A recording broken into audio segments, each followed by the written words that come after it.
it's Natalie from Marigol's Loft. Today I want to show you how to create this bee.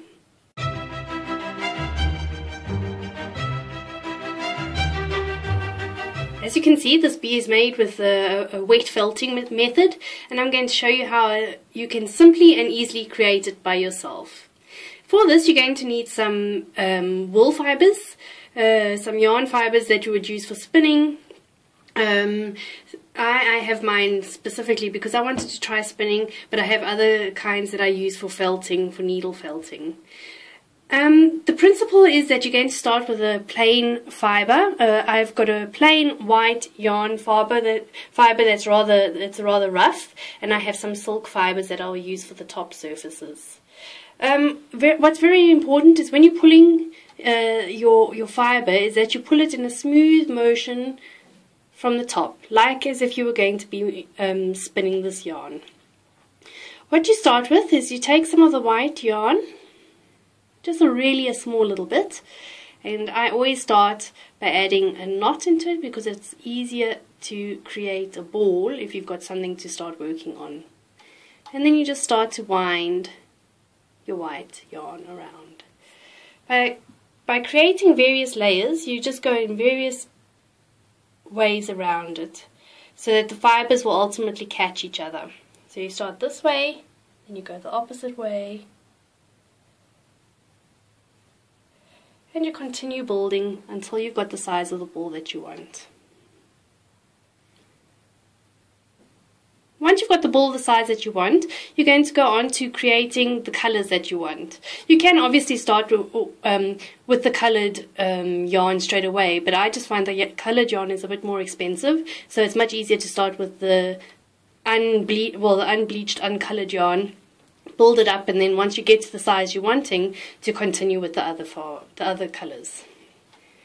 So I'm making the bee, so what I've started with this one, as you can see, is I've now started to go around it with the yellow fibers. Again, pull the fibers gently apart, spread it out evenly, and then put it on your ball. And then continue this way until your yellow's covering all of the white and you're happy with the way it looks. Then to create the little stripes in the bee, I've obviously just added 2 small little extra sections of black. It might not be perfect once it's been felted because it does shrink, which I'll show you shortly, but it does. I've just put it where I hope that it will end up, but every single one of these little balls will be unique. Right, now we're going to go over into my sink. As you notice, we are in my bathroom today, so we're going to just walk over to my sink and we're going to start to felt this. Okay, I have a sink filled with lukewarm water, and all you need is a bar of normal bath soap and some lukewarm water.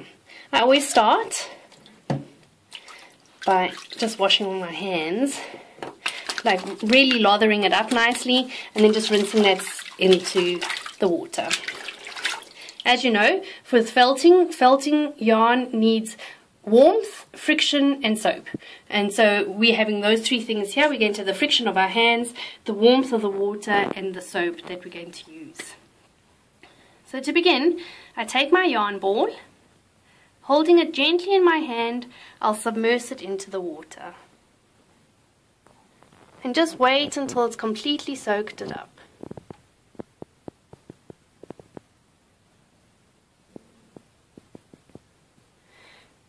You can see straight away it starts to shrink. Then I just take a little bit of soap in my fingers, and first I will just compact it.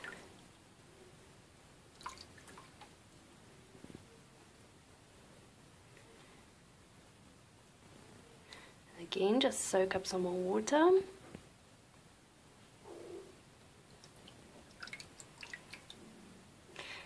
And like I said, with this felting, you're not going to have perfect straight lines. Well, maybe some other people have managed that. I yet have not managed it.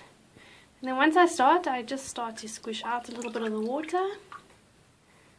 Add some soap so that it will glide evenly over my palm, and just slowly start to rotate the ball on its axis.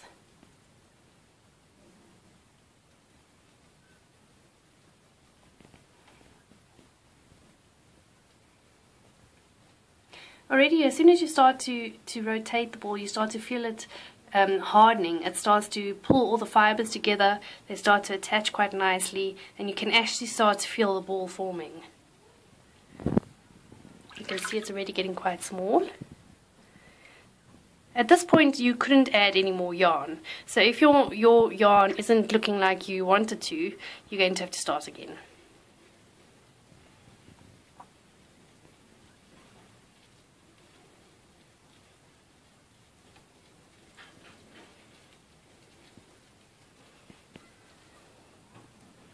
Again, now and then just soak it in the water.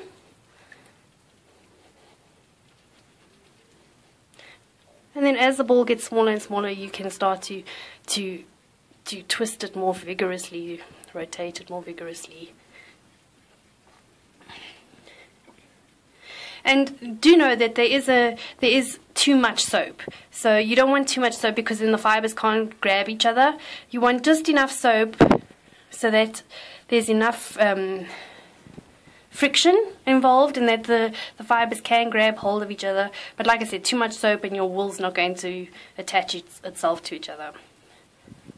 So you can see we're starting to form a little ball. Squish it out, grab some more soap, just go for it again. You can see it's getting much smaller already. And if you start to push the ball, you can start to feel that it's actually becoming quite compact inside. And you want to keep going until your ball is really quite tight inside. That when you push it, that there's really not very much give. So I will continue felting this ball until it gets to the size that I want. Here I have two examples that I made earlier. This is one which you can see the little striping. Like I said, again, it's unique. You can't really, I can't force it. It comes out like it comes out. I can just hope that it's going to come out the way I want it to. Here I put a bit too much black, and as you can see, it sort of covered itself. Now I'm going to let these dry, and then later I will show you how I finish the decorations. Okay, so now the little ball's finished. You can see what the bee is kind of going to look like, and now it's a matter of attaching it to the bag or wherever you want to put it on. So what I do is I take a needle, and I've already pushed this through once, but you just push it through your ball so that you get a nice hole. You remove your needle out. And then what I've got, I'm going to be plaiting this. I have some cotton wool that I'm going to just be using. And then I just push, I've got the 3 strands and I've got a knot at the end. And I push that through the bee and pull it up. Then what I'm going to do is I'll come back again. I'm going to just plait here. I'm going to just finish plaiting. You can obviously plait on the other side as well, but I'm going to leave it like that. I'll come back again once I've plaited this, and then we'll continue. Okay, so now we've come back, and you can see I've just plaited it a little, and then I've rethreaded onto the needle because I'm going to be using this then to put it through a bag or a bookmark, whatever I decide to then put it onto. But now it doesn't really look like a bee, it still is a bubble. So what I've done is I've taken some florist wire.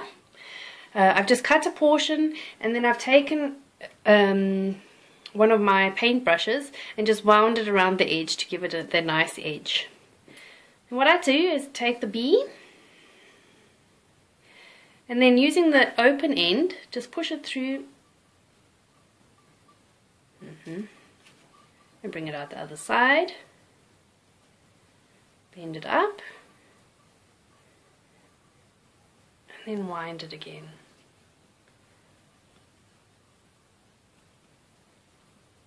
Take it off, pull them so that they're even, bend them up, and there you have the face. Now I'm going to add the little details, and then I will show you the finished bee when I'm done. Okay, so I'm just going to quickly show you how to add some decoration. I'm using my Gonnie's deco pointer, and you can just push some out and make 2 little eyes. And then you can go further and decorate it however much you want to. This is my finished bag. My little finished bee. As you can see, that's how my bee turned out on this bag. The same principle.